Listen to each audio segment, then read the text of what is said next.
ہر اس بندے کو انفالو کرو جو اپنی گاڑیاں، بنگلے اور اپنا لائف سٹائل تم لوگوں کو دکھا رہے ہیں اور تمہیں مایوسیوں کا شکار کر رہے ہیں۔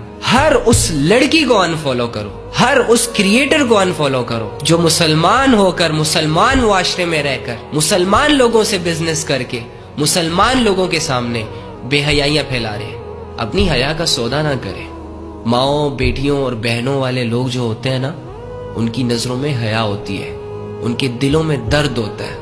مسلمان طوائفوں کو چادریں پہنانے آیا ہے، بے سہارا لوگوں کا سہارا بننے آیا ہے، نہ سمجھ لوگوں کو سمجھانے آیا ہے۔ کنتم خیر امت اخرجت للناس تأمرون بالمعروف وتنہون عن المنکر وتؤمنون باللہ۔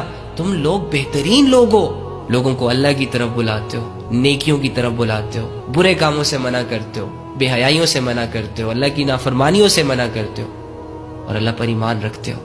لیکن انفارچونیٹلی شیطان ہمیں اس لیول پر لے گیا کہ اب مسلمان تب خوش ہوتا ہے جب اس کی نظروں کے سامنے کوئی ماں، بہن، بیٹی ناچ رہی ہو، وہ بھی چھوٹے کپڑوں میں،